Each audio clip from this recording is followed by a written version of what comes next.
நேயர்களுக்கு அன்பும் நன்றிகளும்.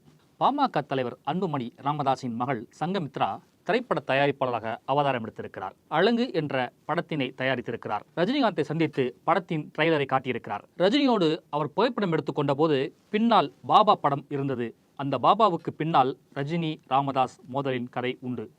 2002ஆம் ஆண்டு சுதந்திர தினத்தில் வெளியான பாபா பட பிரச்சனையில் ரஜினிக்கும் பாமக நிறுவனர் ராமதாஸுக்கும் இடையே நடந்த மோதல் அன்றைய அரசியல் காலகட்டத்தில் அழிக்க முடியாத அத்தியாயங்கள். படையப்பா மகத்தான வெற்றி பெற்ற பிறகு அடுத்த படத்தில் ரஜினி உடனடியாக நடிக்கவில்லை. சுமார் 3 ஆண்டுகள் இடைவெளி. அதனால் பாபாவுக்கு எதிர்பார்ப்பு எகிரி இருந்தது. பாபா படத்தில் அரசியல் கருத்துக்கள் அதிகம் இருக்கின்றன என்கிற பப்ளிசிட்டியும் சேர ரஜினி ரசிகரின் பல்ஸ் கூடியிருந்தது. பாபா படத்தின் ஸ்டில்கள் வெளியாக ஆரம்பித்தன. அதில் ரஜினி சிகரெட் பிடிக்கும், மது அருந்தும் காட்சிகள் இடம்பெற்றிருந்தன. இது ராமதாஸை கொதிக்க வைத்தது.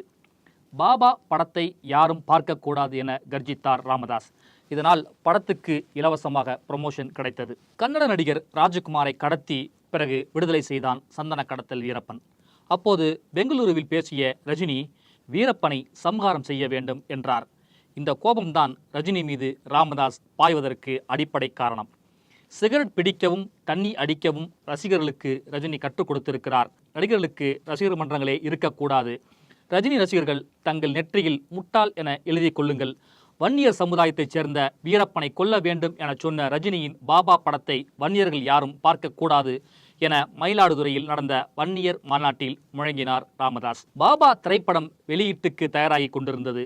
பாபா முத்திரையுடன் டாலர்கள், பனியன்கள், தொப்பிகள், போஸ்டர்கள் என பட்டையை கிளப்பிக் கொண்டிருந்தார்கள். மயிலாடுதுறையில் ரஜினியை ராமதாஸ் ஒருமையில் பேசியது ரஜினி ரசிகர்களிடையே கொந்தளிப்பை ஏற்படுத்தியது. இதனால் ராமதாஸை தாக்கி அறிக்கைகளை வெளியிட்டு வந்தார்கள் ரசிகர் மன்றத்தினர். ரஜினி ரசிகர்களின் மிரட்டலை சந்திக்க தயாரான பாமக தலைவர் ஜி.கே. மணியும் சவால் விட்டார். ஒரு வழியாக சுதந்திர தினத்தில் பாபா ரிலீஸ் ஆனது. பெரம்பலூர் ஜெயங்கொண்டத்தில் பாபா திரையிடப்பட்ட தியேட்டர் மீது தாக்குதல் நடந்தது.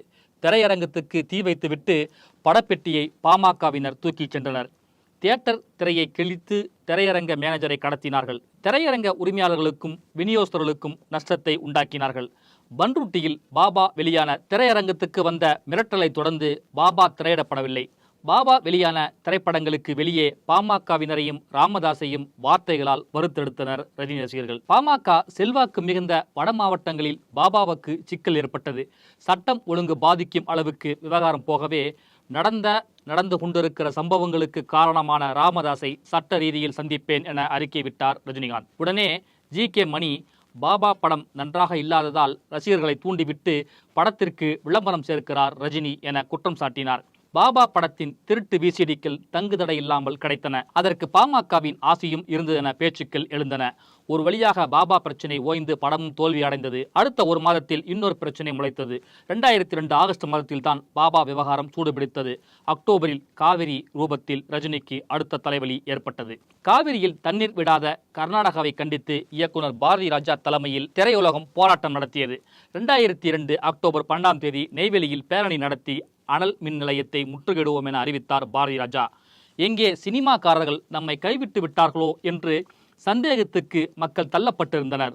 ஆனால் தமிழ் திரையுலகம் ஒன்று கூடி ஒரு நல்ல முடிவை எடுத்திருப்பது மகிழ்ச்சி அளிக்கிறது என ராமதாஸ் சொன்னார். சினிமா நடிகர்களை எதிர்த்து வந்த ராமதாஸிடமிருந்து இப்படியான ஆதரவு கிடைத்தது ஆச்சரியம்.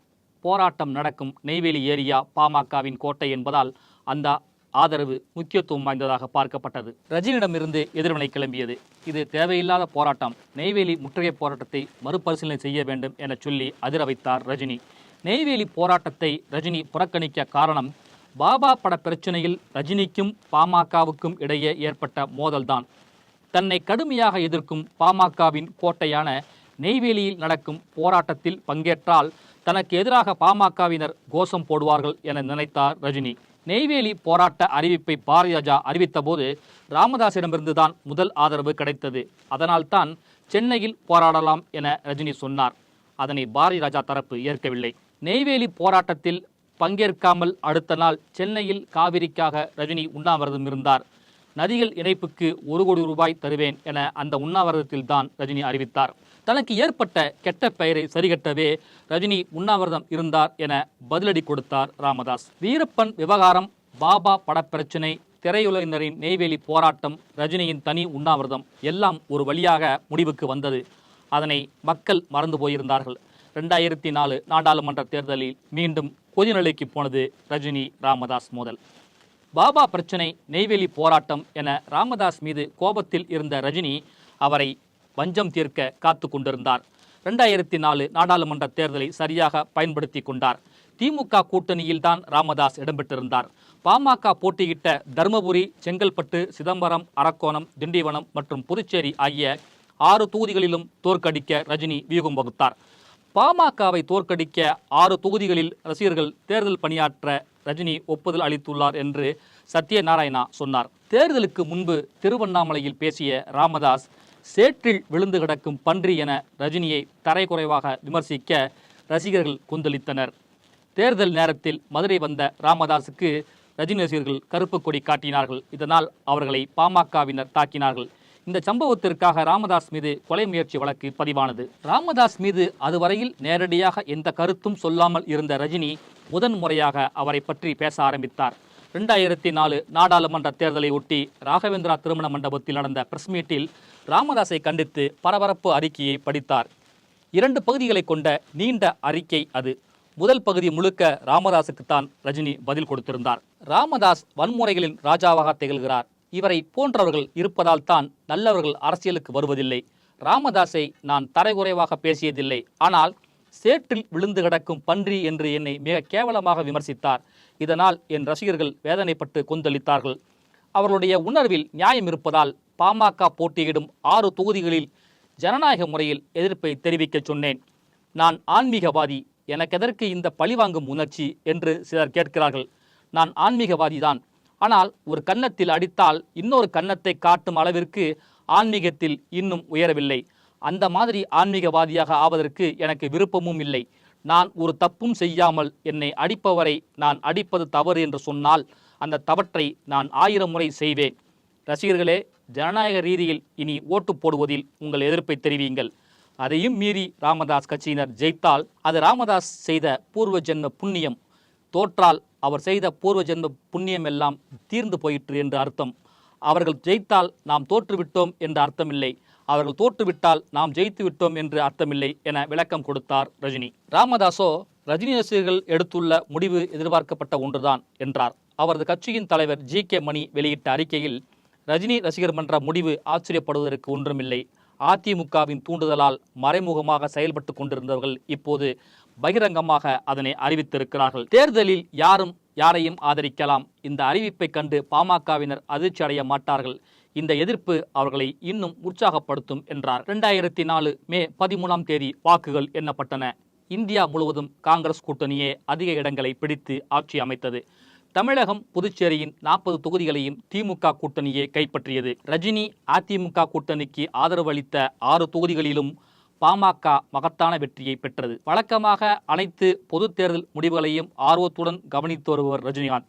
அவர் நேரடியாக பங்கேற்ற தேர்தல் முடிவுகள் வெளியான போது மிகுந்த உன்னிப்பாக உற்று நோக்கினார். குறைந்தது 2 தொகுதிகளில் பாமகவை வீழ்த்தி விடலாம் என்று ரஜினி நம்பிக்கை கொண்டிருந்தார். தேர்தல் முடிவு பற்றி ரஜினி நேரடியாக எந்த கருத்தையும் சொல்லவில்லை. ஆனால் சத்யநாராயணா மூலம் அறிக்கை வெளியானது.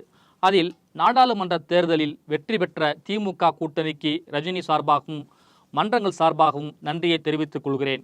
அன்பு தலைவர் ரஜினி கூறியது போல பாமக ஜெயித்தால் நாம் தோற்றோம் என்று அர்த்தமல்ல. இது ஆண்டவனின் தீர்ப்பு. பாமக போட்டியிட்ட 6 தொகுதிகளிலும் கடுமையாக உழைத்த அன்பு ரசிகர்களுக்கு நன்றி. வழக்கம் போல ரசிகர்கள் அனைவரும் அன்றாட வேலைகளில் ஈடுபட்டு அவரவர் குடும்ப நலனை காக்க வேண்டும் என சொன்னார். தேர்தல் தோல்விக்கு பிறகு குமுதம் பத்திரிகைக்கு ரஜினி விரிவான பேட்டி ஒன்றை அளித்திருந்தார். அதில் தோல்விக்கான காரணத்தை சொல்லியிருந்தார். இந்த தேர்தலில் வீசியது ஒரு பெரிய அழை. ஆள் இல்லை, ஆலமரம் கூட இதில் அடிச்சுட்டுத்தான் போயிருக்கும். டாக்டர் ராமதாஸை பொறுத்தவரை ஜனநாயக ரீதியாக காண்பிச்ச எதிர்ப்பு. மதுரையில் என் ரசிகர்களை அந்த மாதிரி தாக்கினதுக்கு அப்புறமும் பேசாமல் இருந்திருந்தா நான் ஆம்பளையே கிடையாது. இப்போ ஏன் பேசினேன்னு கேட்குறாங்க. அப்போ நான் பேசாமல் இருந்திருந்தா அப்போவும் ஏன் பேசலைன்னு கேட்டிருப்பாங்க. வாழ்ந்தாலும் ஏசும், தாழ்ந்தாலும் ஏசும். காமராஜர் மாதிரி பெரிய தலைவர்கள் எல்லாம் தோற்று போயிருக்காங்க. அதுக்கு முன்னாடி ரஜினிகாந்த் எல்லாம் ஒன்றுமே கிடையாது. தேர்தலுங்கிறது என்ன, பாஸா ஃபெயிலா, அவ்வளவுதான். பாஸ் ஆனவர்களுக்கு வாழ்த்துக்கள். 1000 சினிமா டிக்கெட்டு ஒரு ஓட்டுக்கு சமம். அந்த மாதிரி பல ஓட்டுக்களை இழக்கிற அளவுக்கு ராமதாஸ் விவரம் இல்லாதவர் இல்லை என சொல்லியிருந்தார் ரஜினி. அதன் பிறகு ரஜினியோடு பாமக எந்த மோதல் போக்கையும் கடைபிடிக்கவில்லை. நடிகர் ரஜினியும் திரைப்படத்தில் புகைப்பிடிப்பது போன்ற காட்சிகள் நடிப்பதை தவிர்த்து விட்டார். இதை நாங்கள் பாராட்டுகிறோம். ரஜினியை பின்பற்றி மற்ற நடிகர்களும் சினிமாவில் புகைப்பிடிக்கும் காட்சிகளில் நடிப்பதை தவிர்க்க வேண்டும் என 2004 நாடாளுமன்ற தேர்தலுக்கு பிறகு திருவாய் மலர்ந்தார் ராமதாஸ். 2014ஆம் ஆண்டு சென்னையில் பாமக சிறப்பு பொதுக்குழுவில் ராமதாஸ் பேசியபோது 1996 சட்டமன்ற தேர்தலில் ஜெயலலிதா மீண்டும் ஆட்சிக்கு வந்தால் தமிழகத்தை யாராலும் காப்பாற்ற முடியாது என நடிகர் ரஜினிகாந்த் சொன்னார். இப்போதும் அதே நிலைதான். அன்றைக்கு தந்தது போல இப்போதும் அவர் குரல் கொடுக்க வேண்டும் என்றார். அதாவது அன்றைக்கு இருந்த ஜெயலலிதா ஆட்சியை வீழ்த்த வேண்டும் என்பதற்காக இந்த வார்த்தையை சொன்னார். 2019ஆம் ஆண்டு இறுதியில் கோவா சர்வதேச திரைப்பட விழாவில் நடிகர் ரஜினி விருது வழங்கப்பட இருப்பதில் மகிழ்ச்சி, திரைத்துறையில் மேலும் சாதிக்க வாழ்த்துக்கள் என ராமதாஸ் ட்வீட் போட்டார். இப்படி போய்கொண்டிருந்த அரசியலில் எதிர்பாராத ட்விஸ்ட். ராமதாஸ் குடும்பம் சினிமா பக்கம் திரும்பியதுதான். ராமதாஸின் பேத்தியும் அன்புமணியின் மகளுமான சங்கமித்ரா திரைப்பட தயாரிப்பாளராயிருக்கிறார். எந்த பாபாவை ராமதாஸ் எதிர்த்தாரோ, எந்த ரஜினியை அவர் வசைபாடினாரோ, சேற்றில் விழுந்து கிடக்கும் பன்றி என யாரை சொன்னாரோ அவரையே அவரது பேத்தி சென்று சந்தித்திருக்கிறார். பகை நட்பில் முடிந்திருக்கிறது. 1000 சினிமா டிக்கெட் ஒரு ஓட்டுக்கு சமம் என ரஜினி சொன்னது ராமதாஸ் குடும்பத்திற்கு புரிந்திருக்கலாம். ரஜினி ரசிகர்களின் ஒவ்வொரு ஓட்டும் 1000 சினிமா டிக்கெட்டிற்கு சமம் என புது தேதி படைக்கப்படலாம். சினிமாவின் சிக்கல்கள் ராமதாஸ் குடும்பத்திற்கு புரிந்திருக்கலாம். அரசியல் ஒரு வட்டம் என்பது மட்டும் தெளிவாக தெரிகிறது. தாத்தாவின் வாழ்க்கையை சினிமாவாக எடுப்பேன் என பேட்டியில் சொல்லியிருக்கிறார் சங்கமித்ரா. அந்த திரைப்படத்தில் பாபாவின் போர்ஷன் இருக்குமா?